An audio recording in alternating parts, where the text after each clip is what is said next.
26 juillet 1908. L'obéissance est la porte permettant à Jésus d'entrer dans l'âme. Étant dans mon état habituel, Jésus béni vint brièvement et me dit « Ma fille, l'obéissance est la porte me permettant d'entrer dans l'âme. S'il n'y a pas cette porte, je peux dire qu'il n'y a pas de place pour moi dans cette âme, et je suis forcée de rester à l'extérieur. »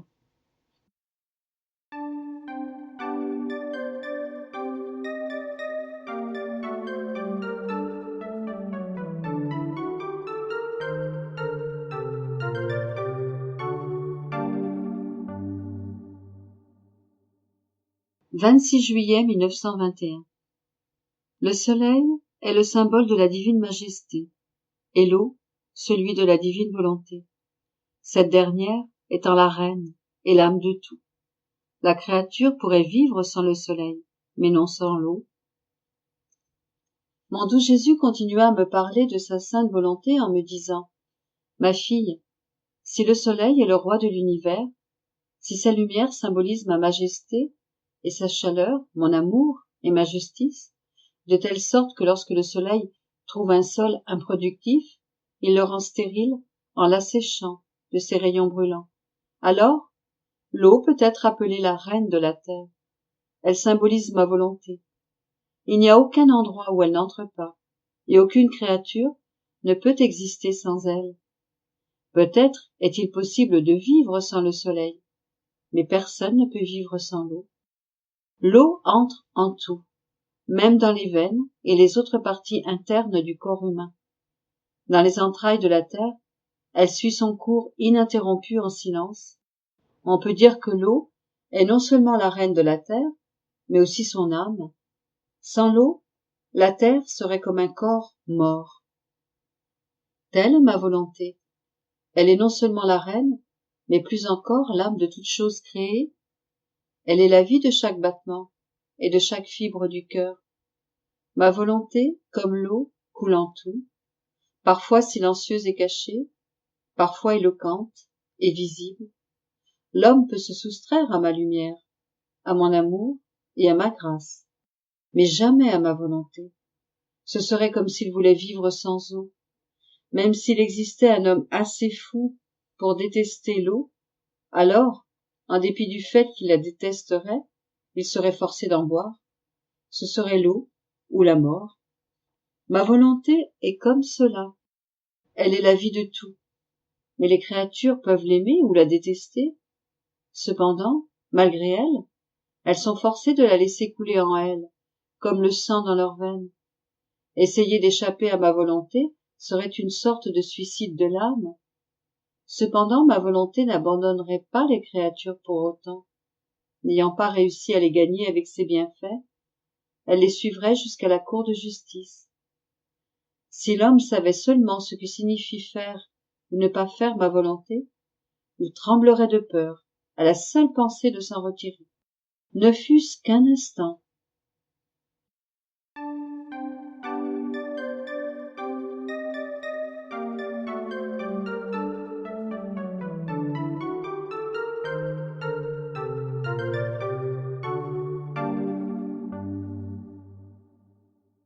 « 26 juillet 1926.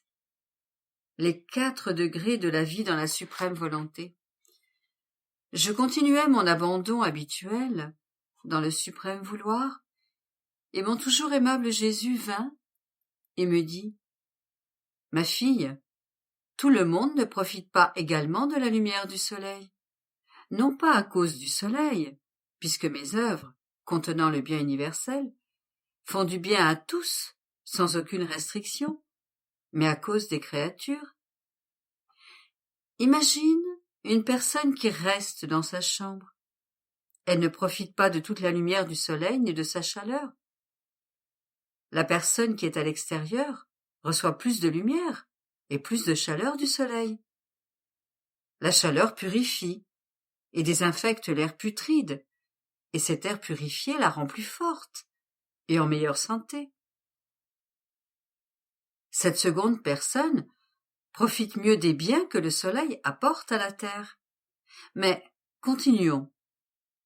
Il y a une troisième personne qui sort et se place au point où les rayons du soleil frappe la surface de la Terre. Investie par ces rayons, elle se sent réchauffée par la chaleur du soleil. Et l'éclat de sa lumière est tel que ses yeux en sont remplis et qu'elle peut à peine regarder la Terre. Elle se voit comme transfusée, pourrait-on dire, dans cette lumière. Elle a peu de contact avec la Terre, et uniquement parce qu'elle a les pieds sur son sol, mais vit seulement pour le soleil. Tu vois donc la grande différence qui existe entre la première, la deuxième et la troisième personne? Mais allons plus loin. Une troisième personne prend son envol dans les rayons du soleil et s'élève au centre de sa sphère. Elle demeure alors brûlée dans l'intensité de la chaleur que contient le soleil en son centre. L'intensité de la lumière l'éclipse totalement, à tel point qu'elle demeure dissoute, consumée dans le soleil lui-même. Cette troisième personne ne peut plus regarder la Terre, ni penser à elle-même. Et si elle regarde, elle verra la lumière et sentira le feu. Pour elle, tout a cessé d'exister. La lumière et la chaleur ont pris la place de sa vie. Quelle différence entre la troisième et la quatrième?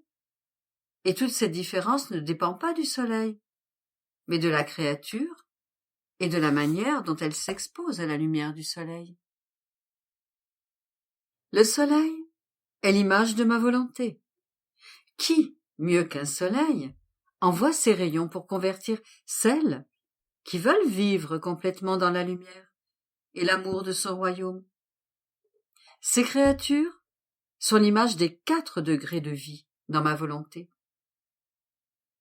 On peut dire que la première personne ne vit pas dans son royaume, mais uniquement dans la lumière que, de mon royaume, le soleil de ma volonté diffuse partout.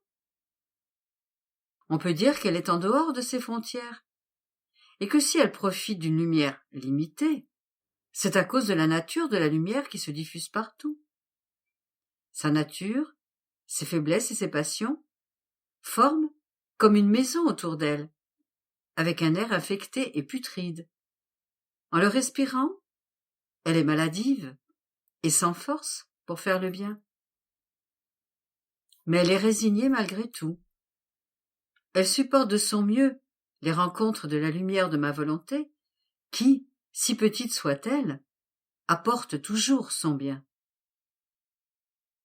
La deuxième personne est l'image de celle qui a fait les premiers pas dans les frontières du royaume de la suprême volonté. Elle jouit non seulement de plus de lumière, mais aussi de chaleur. Et par conséquent, l'air qu'elle respire est pur, et en le respirant, elle sent ses passions mourir en elle. Elle est constante dans le bien. Elle porte les croix, non seulement avec résignation, mais avec amour. Ce ne sont cependant que les premiers pas dans les frontières, et elle regarde la terre et ressent le poids de la nature humaine. Par contre, la troisième personne est l'image de celle qui a avancé à l'intérieur des frontières de ce royaume.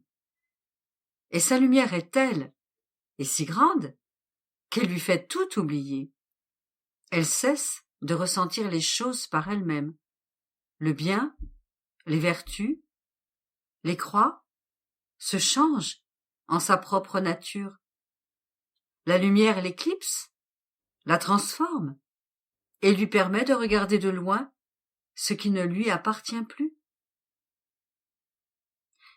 La quatrième personne est la plus heureuse, parce qu'elle est l'image de celle qui non seulement vit dans mon royaume, mais l'a acquis.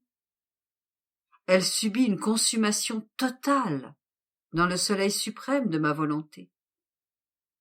L'éclipse, causée par sa lumière, est si intense qu'elle devient elle-même lumière et chaleur, sans pouvoir regarder à autre chose que la lumière et la chaleur. Et toutes choses se convertissent pour elle en lumière et en amour. Par conséquent, il existe une différence de degré dans le royaume de ma volonté, selon que les créatures acceptent de prendre ces biens. Mais les premiers degrés inciteront à suivre les chemins qui mènent au dernier. Pour toi, qui dois le faire connaître, il y a nécessité de vivre dans le dernier degré.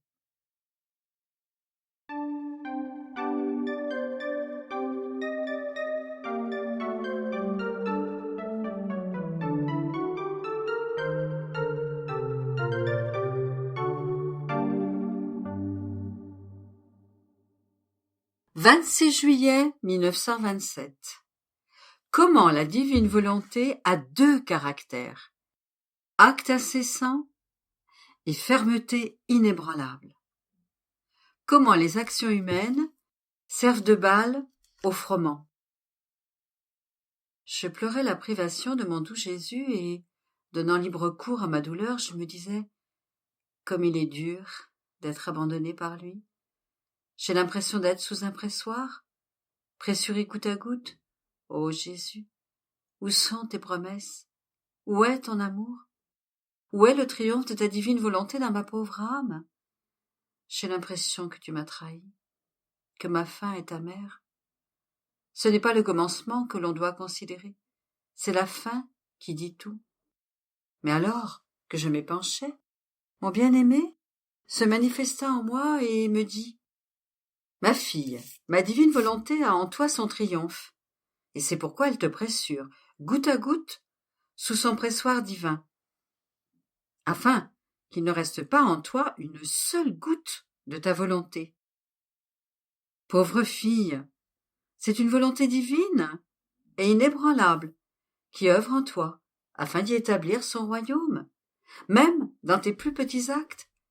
Par conséquent, patience, ne perds pas courage. Ma divine volonté possède deux caractères, une fermeté inébranlable et un acte incessant. C'est pourquoi, lorsqu'une âme s'est donnée à elle, son travail est incessant. Ne sens-tu pas son mouvement continuel en toi? Et quand je te manifeste sur elle une vérité, avec une maîtrise divine, qui lui appartient tout entière, elle dispose en attitude son mouvement incessant, et elle le répète continuellement en toi. Et en le répétant, elle triomphe, car elle fait en toi ce qu'elle fait en elle-même, de par sa nature propre. N'est-ce pas alors le triomphe de ma volonté? Plus tard, il ajouta, « Ma fille, toutes les actions humaines, travailler, se nourrir, dormir, les souffrances, les rencontres, tantôt la peine et tantôt la joie, ne sont que de la paille. Mais le grain de blé ne peut pas se former sans la balle. Au contraire, la balle le protège du gel, des rayons brûlants du soleil, de l'humidité et de toutes les intempéries de l'air. Comme un vêtement, elle recouvre le grain de blé et pousse avec lui. Et ce n'est qu'après l'avoir formé et lui avoir donné vie qu'elle se détache de lui. Et cette pauvre balle exécute et reçoit ce détachement, à force de battage, après avoir servi le grain de blé et lui avoir donné vie. Il en est ainsi des actions humaines, des plus petites jusqu'aux plus grandes. Elles sont toutes semblables à la balle. Et si on laisse le froment de ma volonté couler en elles, ces actions servent de façon admirable à cacher et à protéger le froment de ma divine volonté. Et plus la balle est abondante, plus on peut espérer posséder de froment. C'est un enchantement, ma fille, de voir une action humaine contenir en elle le froment très pur et l'or resplendissant de ma divine volonté.